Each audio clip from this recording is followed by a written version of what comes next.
Père, du Fils et du Saint-Esprit. Amen.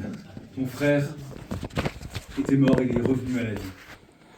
Ton frère était perdu et il est retrouvé. Ainsi se termine cette parabole que l'Église nous fait entendre en ce jour, toujours dans cette période du triode qui sert à nous préparer à l'entrée dans le grand carême. Elle sert à nous préparer à l'entrée dans le grand carême, cette parabole, car c'est une parabole qui manifeste ce qu'on pourrait appeler une forme d'injustice de Dieu, ou en tout cas en apparence, car c'est au cœur de cette parabole que ce pardon, sans aucun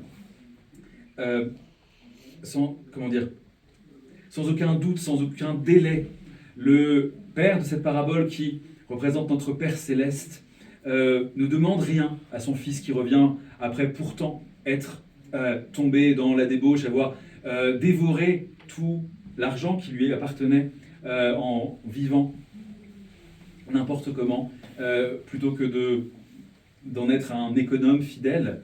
Il ne lui demande pas de pénitence particulière, il lui demande simplement de tourner son cœur vers lui. Et c'est parce qu'il le voit revenir qu'il discerne son amour qui est le vrai repentir, son retour est son repentir. Eh bien, il le prend dans ses bras, il le pardonne et il festoie. Les pères de l'Église nous l'enseignent, ce fils prodigue qui s'éloigne de son père, qui va gaspiller, dilapider l'héritage qu'il a reçu de lui, figure l'humanité tout entière. Nous sommes tous ce fils prodigue qui allons dissiper notre héritage dans des choses mondaines. Dieu nous a donné la vie, est-ce que cette vie, nous la tournons uniquement vers lui? Dieu nous a donné la parole. Est-ce que nous utilisons la parole seulement pour louer Dieu, pour faire le bien, pour dire des paroles de miséricorde, de compassion, de consolation à nos frères, ou l'utilisons-nous plutôt pour la médisance, pour l'insulte, pour le mensonge?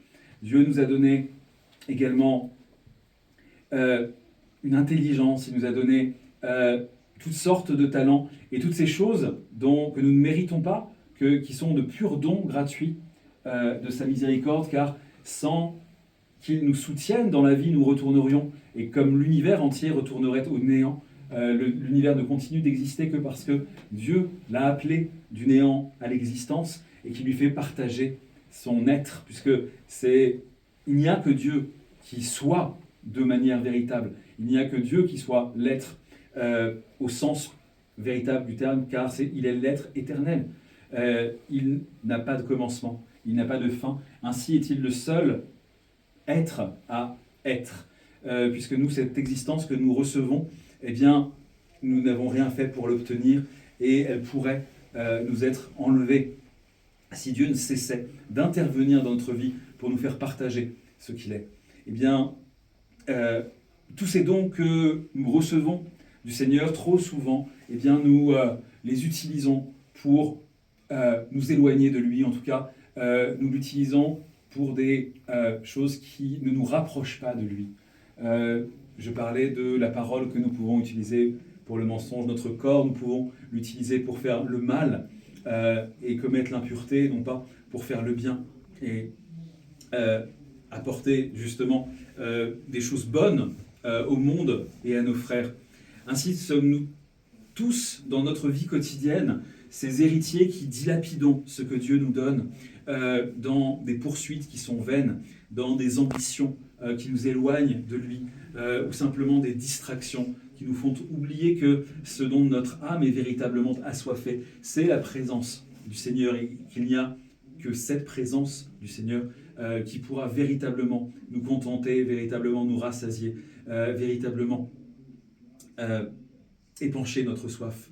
En effet, c'est par curiosité, par volonté d'aller vivre des plaisirs que le fils cadet est allé très loin, qui s'est éloigné du Père.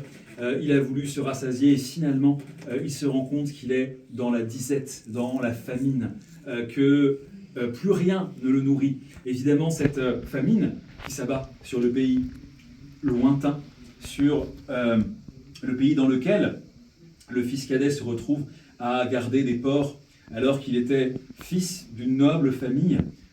Évidemment, ce que la parabole ne dit pas explicitement, mais qui est assez évident, c'est que ce bien qu'on partage entre les deux fils, le père qui a des serviteurs qui tuent le veau gras pour se réjouir, c'est un membre de la noblesse, c'est une famille de notables, et cet héritage que le fils cadet a dilapidé, c'était sans doute un très gros héritage.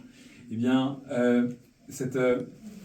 toutes ces choses que nous dépensons loin de Dieu font que finalement nous ne sommes pas rassasiés.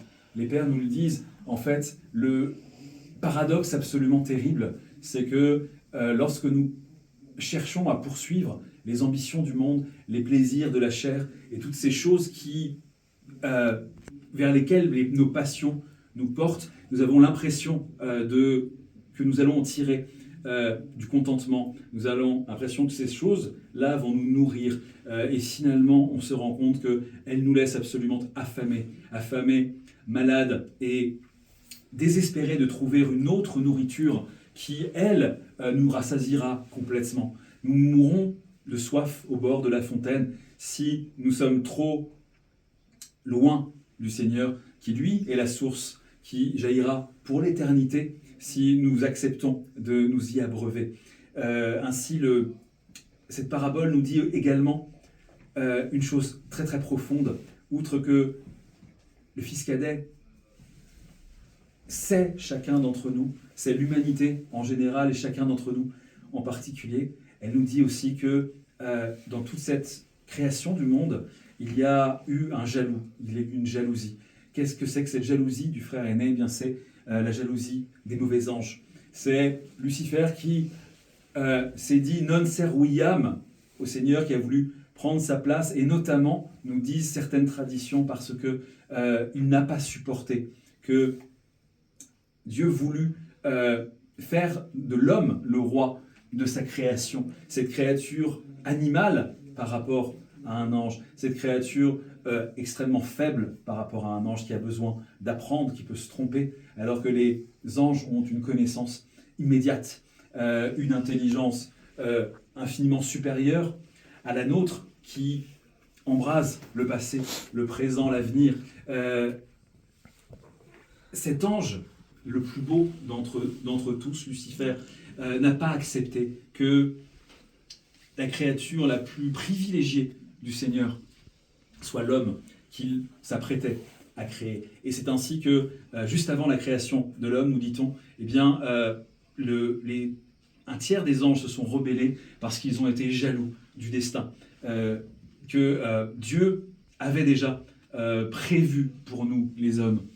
Ainsi, cette parabole doit également nous apprendre à ne pas envier la miséricorde, ou plutôt à ne jamais nous dire qu'il est injuste que Dieu puisse pardonner au dernier moment, au pire des pécheurs. C'est ce qui se passe sur la croix avec le bon larron qui, après avoir mérité, il l'admet lui-même, on l'entend dans l'Évangile, après avoir mérité ce châtiment ignominieux de la crucifixion, après avoir confessé qu'il méritait cette punition, eh bien, il demande au Seigneur de l'accueillir dans son royaume. Et le Seigneur lui dit que le soir même, le jour même, il sera dans le royaume de Dieu avec lui, car il était présent sur la croix, mais il n'était évidemment pas absent de son ciel, un de la Sainte Trinité. Ainsi, le premier à être entré dans le paradis d'après la faute, le paradis à l'entrée duquel des chérubins aux épées de feu veillaient, des séraphins aux épées de feu veillaient à ce que personne n'y entra, eh bien, c'est un criminel, c'est un meurtrier, c'est un voleur, c'est un assassin qui a pénétré. Le premier, à la stupéfaction des anges et à leur admiration, car si les anges rebelles ont été jaloux de la miséricorde de Dieu, de sa mansuétude vis-à-vis de l'humanité, les anges fidèles, eux, qui sont nos gardiens, qui sont nos protecteurs, et en particulier, je pense à notre protecteur céleste, l'archange Michel, qui protège la France depuis des siècles et des siècles, eh bien, les bons anges, eux, se réjouissent de cette miséricorde de Dieu, et plutôt que de la jalouser, chantent perpétuellement au pied du trône, Seigneur Saint, Saint, Saint, le Seigneur Dieu Tout-Puissant, le ciel et la terre sont emplis de ta gloire. Hosanna au plus haut des cieux. Au nom du Père, du Fils et du Saint-Esprit. Amen.